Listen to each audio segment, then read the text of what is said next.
Assalamualaikum warahmatullahi wabarakatuh. Mari sama-sama kita pelajari surah Al-Baqarah ayat 126. Sekarang mari kita teruskan. Ustazah minta anak-anak mengikut bacaan Ustazah. Ustazah akan baca satu persatu kalimah supaya anak-anak Ustazah semua boleh ikut. A'udzu billahi minasyaitonir rajim.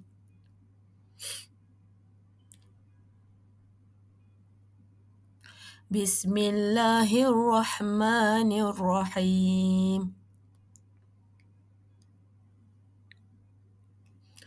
وَإِذْ قَالَ إِبْرَاهِيمُ رَبِّ أَرِنِي كَيْفَ تُحْيِي الْمَوْتَى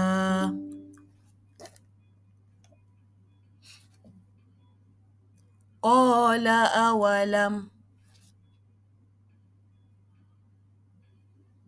تُؤْمِنْ قَالَ بَلَى وَلَكِنْ لِيَطْمَئِنَّ قَلْبِي قَالَ فَخُذْ أَرْبَعَةً مِنَ الطَّيْرِ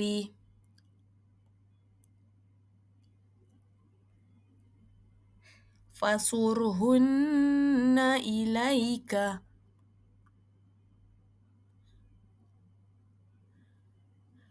ثُمَّ اجْعَلْ عَلَى كُلِّ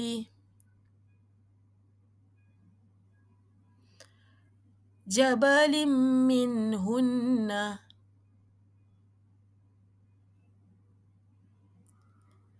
جُزْءًا ثُمَّ ادْعُهُنَّ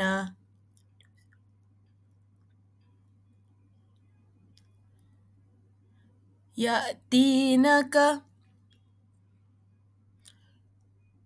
سَعْيًا وَاعْلَمْ أَنَّ اللَّهَ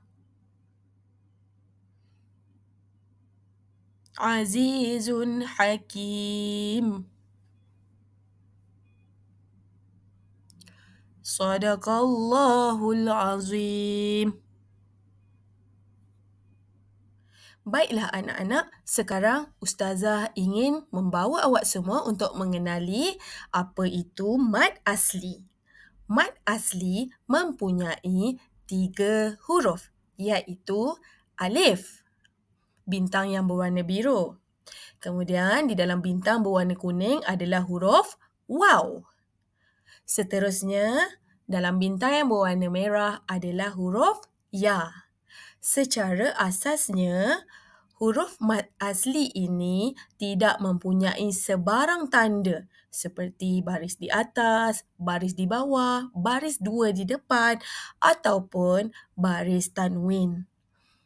Tidak ada apa-apa tanda, dia kosong sahaja, memang semata-mata huruf alif, waw dan ya. Sekarang, mari kita lihat contoh mad asli yang Ustazah ambil daripada surah Al-Baqarah ayat 126 yang telah kita baca bersama-sama tadi. Contoh kalimah yang pertama, وَإِذْ قَالَ.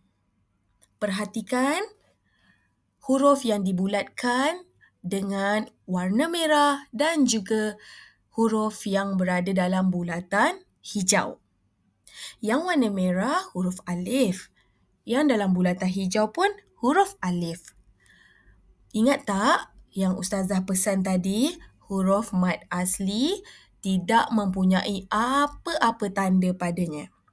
Maka Daripada contoh ini, huruf mad asli yang betul adalah di dalam bulatan berwarna hijau kerana huruf alif itu tidak ada apa-apa tanda. Sementara huruf alif dalam bulatan yang berwarna merah mempunyai baris bawah. Faham tak anak-anak? Sekarang mari kita teruskan dengan contoh yang kedua, iaitu Rabbi arini. Sekarang Ustazah nak anak-anak teka mana satu huruf mad asli, sama ada dalam bulatan merah ataupun hijau. Mari kita lihat siapa yang betul. Dalam bulatan merah, hurufnya adalah alif. Betul, huruf mad asli pun ada alif. Dalam bulatan hijau, hurufnya adalah ya. Pun sama, dalam mad asli memang ada huruf ya. Tapi mana satu yang betul? Betul, yang betul adalah huruf dalam bulatan hijau kerana huruf ya tak ada sebarang tanda. Yang nampak tanda bawah tu untuk huruf nun ya, bukan huruf ya. Tetapi dalam bulatan merah, huruf alif tu ada baris di atas. Jadi jawapannya adalah huruf ya yang berada dalam bulatan berwarna hijau.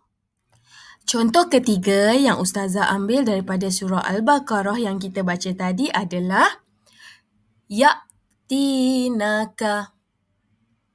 Sekarang, kedua-dua bulatan merah dan hijau, dua-dua adalah huruf ya. Mana satu huruf mad asli yang betul?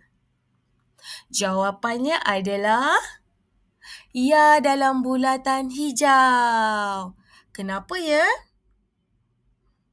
Betul, kerana ya dalam bulatan hijau tak ada apa-apa tanda padanya. Sementara ya dalam bulatan merah ada baris di atas. Itu saja untuk kali ini. Ustazah harap apa yang kita pelajari hari awak ini dapat awak buka akan semula ingat sampai Al-Quran bila. dan Sekian, mencari wabillahi surah taufiq wal hidayah. Al-A'raf ayat Wassalamualaikum 131 warahmatullahi hingga wabarakatuh. 137. Kemudian Itu saja untuk tandakan kali ini. hukum Ustazah tajwid, harap apa yang kita idgham pelajari hari ma'al ini gunnah awak akan dan ingat sampai idgham bila bila. gunnah Sekian, yang telah wabillahi taufiq wal kita hidayah. sama-sama Wassalamualaikum belajar tadi. warahmatullahi wabarakatuh.